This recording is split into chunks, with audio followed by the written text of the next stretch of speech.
भाषा कोई भी हो, भाषा से हर एक उस व्यक्ति की पहचान होती है जिस जगह से वो संबंध रखता है। अगर भाषाई विवाद को देखें तो झारखंड सरकार ने एक नोटिफिकेशन निकाला है कि झारखंड में अब जो भी परीक्षाएं होंगी, यानी जेपीएससी या फिर जेएसएससी की जो परीक्षा होगी वो लोकल भाषा में लिखी जाएगी। तो ऐसे में अब लोकल भाषा के तर्ज पे झारखंड सरकार नोटिफिकेशन निकाल चुकी है, लेकिन लोकल भाषा को हटाकर किसी दूसरे जगह की भाषा को उस जगह पे रख दिया गया है। तो ऐसे में अंगिका, कुरमाली और कुड़ुक ये जो भाषाएं हैं, और साथ में कह लें तो पलामू की जो भोजपुरी भाषा है, उन जगह से उस भाषा को हटाकर दूसरे भाषा का प्रयोग किया जा रहा है।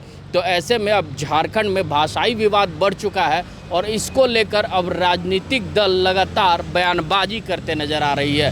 तो भाषाई विवाद को लेकर क्या कुछ कहते नज़र आ रहे हैं भारतीय जनता पार्टी के अमित मंडल, पूर्व विधायक, आइए सुनते हैं। ये अभिनंदन मैंने अंगिका में किया और ये अभिनंदन करने का मतलब आपको अब स्पष्ट हो गया होगा कि जिस क्षेत्र से मैं आता हूँ वो अंगिका बाहुल्य क्षेत्र है। लेकिन इसी अभिनंदन को यदि मैं दूसरे तरीके से करूँ, सबको सलाम, उम्मीद है कि आप लोग खैरियत होंगे। इसका मतलब कि जो मेरी आइडेंटिटी है, आज उस आइडेंटिटी को छोड़कर मैं दूसरे भाषा का इस्तेमाल करने लगूं तो कहीं ना कहीं जो आने वाला जनरेशन होगा, आने वाला पीढ़ी होगा, वो ये समझ बैठेगा कि अंगिका हमारी भाषा ही नहीं है और जो हमारे ऊपर थोप दिया गया है भाषा, वही मेरी संस्कृति है। और यदि उर्दू को कंपलसरी कर दिया जाए नौकरियों में, तो जो अंगिका भी बोल रहे हैं, जो उड़िया भी बोल रहे हैं, जो हो कुड़ुक मुंडारी भी बोल रहे हैं, वो भी कहीं ना कहीं उर्दू को ही अपनी भाषा समझें। ये मैंने एक उदाहरण दिया कि सरकार की मंशा क्या है और इस प्रेस मीट का जो मकसद है वो भी आपके सामने आ गया होगा। मैं धन्यवाद आभार प्रकट करता हूँ अशोक जी का, मैं धन्यवाद आभार प्रकट करता हूँ शशांक जी का जो हमारे साथ इस प्रेस कॉन्फ्रेंस में है। इस प्रेस कॉन्फ्रेंस को हम लोगों ने दो बिंदुओं में बांटा है। एक तो जो पॉलिटिकल मुद्दा है, भाषा विवाद को लेकर जो पॉलिटिकल मुद्दा है वो एक पहलू है, और दूसरा है कल्चरल मुद्दा जो भाषा विवाद के कारण आने वाले पीढ़ियों को झेलना पड़ेगा। तो सबसे पहले मैं पॉलिटिकल मुद्दे की तरफ जाऊंगा। और आज की डेट में झारखंड सरकार, ये अबुआ सरकार जो अपने आप को कहती है, ये अबुआ सरकार नहीं, ये बबुआ सरकार है। और ये इसमें बोलने में मुझे कोई अतिशयोक्ति नहीं है कि ये महुआ सरकार की जो पॉलिसीज़ बनती है वो बिना तथ्य, बिना आधार, बिना कोई शोध के बनती है। और जिसका सबसे बड़ा प्रमाण आप सभी प्रेस मीडिया के पास जेटेट की जो क्षेत्रीय और जनजातीय भाषाओं की सूची जारी हुई है, उसके आधार पर आप इसको देख सकते हैं। जेटेट की जो क्षेत्रीय और जनजातीय भाषा की सूची तैयार हुई है, उसको अगर आप गौर से देखेंगे तो आपको साफ स्पष्ट हो जाएगा कि झारखंड सरकार को अपने प्रदेश की जानकारी ही नहीं है। और झारखंड सरकार को अपने प्रदेश की जानकारी इसलिए नहीं है क्योंकि आप बताएं कि रांची के बगल में खूंटी है और खूंटी में जो है, जो बोलचाल की भाषा, जनजातीय भाषा है, वो मुंडारी है। और जेटेट की नियमावली से क्षेत्रीय जनजातीय भाषाओं में मुंडारी को हटा दिया गया। क्या आधार था मुंडारी को हटाने का, ये सरकार को स्पष्ट करना चाहिए। वहीं आप पलामू, गढ़वा की तरफ जाएं तो जनजातीय भाषाओं में नागपुरी और कुड़ुक को जोड़ दिया गया है। ये हो सकता है कि कुछ पॉपुलेशन पॉकेट में पॉपुलेशन वहाँ नागपुरी और कुड़ुक बोलते हैं, लेकिन बहुसंख्यक जनसंख्या गढ़वा में, पलामू में जो है भोजपुरी बोलती है। और भोजपुरी भी कहा जाए, पलमुआ भोजपुरी बोलती है, ये कहना और ज़्यादा सटीक होगा। सरकार को इसकी भी जानकारी नहीं, और सरकार ने भोजपुरी को पलामू, गढ़वा से भी हटाने का काम किया। वहीं आप संथाल की तरफ जाएं तो वहाँ पे तो अन्याय हो गया।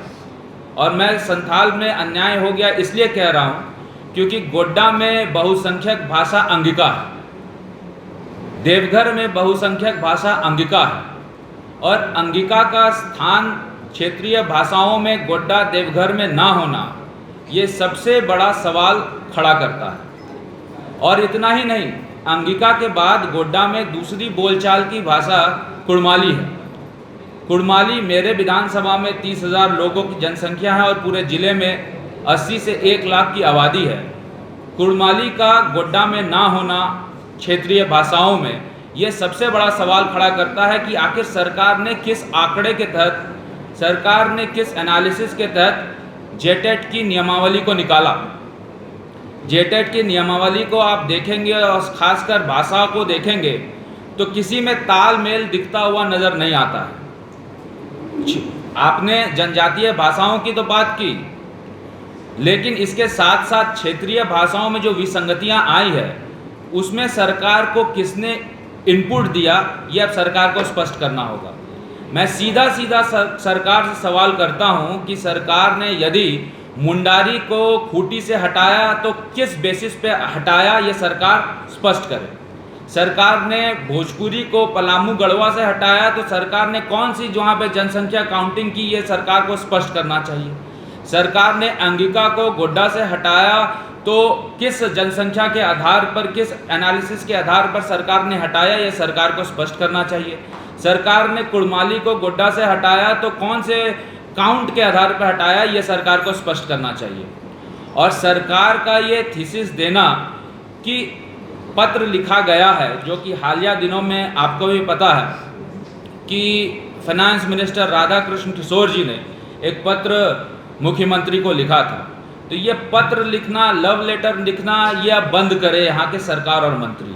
क्योंकि आपकी जानकारी में होगा कि इससे पहले भी भाषा विवाद जब शुरू हुआ था तो मिथिलेश ठाकुर जी जब मंत्री हुआ करते थे तो उन्होंने भी पत्र लिखा था मुख्यमंत्री को कि भोजपुरी को गढ़वा पलामू में जोड़ा जाए। तो सुना आपने कि भाजपा के पूर्व विधायक अमित मंडल क्या कुछ कहते नजर आ रहे थे। वो झारखंड सरकार पर सीधा सीधा आरोप लगाते नजर आ रहे थे कि जो भाषा का प्रयोग उन्होंने जो लोकल जगहों पे किया है उन जगहों का वो भाषा नहीं है, यानी वो भाषा कहीं और से लाया गया है। यानी पलामू की भाषा सीधे गोड्डा में भेज दिया गया है और गोड्डा की भाषा को चाईबासा भेज दिया गया है। तो ऐसे में अब छात्रों पे बहुत ज़्यादा असर पड़ने वाला है। जो परीक्षाएं होने वाली हैं उस परीक्षा में अब छात्र कहीं न कहीं अपने भाषा को लेकर उस परीक्षा से वंचित होते नजर आएंगे और इसका असर झारखंड के नौजवानों पे पड़ता दिखेगा। तो ऐसे में झारखंड सरकार अब इस भाषा विवाद को लेकर कितना आगे कदम उठा पाती है ये देखने वाली बात होगी। ऐसे ही तमाम खबरों के साथ जुड़े रहने के लिए हमारे चैनल को लाइक एंड सब्सक्राइब जरूर करें। अमित कुमार, ओंकार न्यूज़, रांची।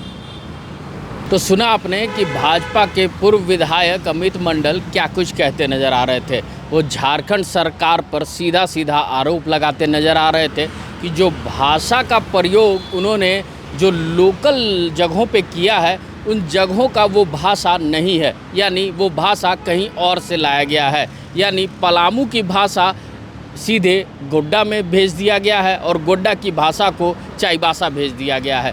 तो ऐसे में अब छात्रों पे बहुत ज़्यादा असर पड़ने वाला है। जो परीक्षाएं होने वाली हैं उस परीक्षा में अब छात्र कहीं न कहीं अपने भाषा को लेकर उस परीक्षा से वंचित होते नजर आएंगे और इसका असर झारखंड के नौजवानों पे पड़ता दिखेगा। तो ऐसे में झारखंड सरकार अब इस भाषा विवाद को लेकर कितना आगे कदम उठा पाती है ये देखने वाली बात होगी।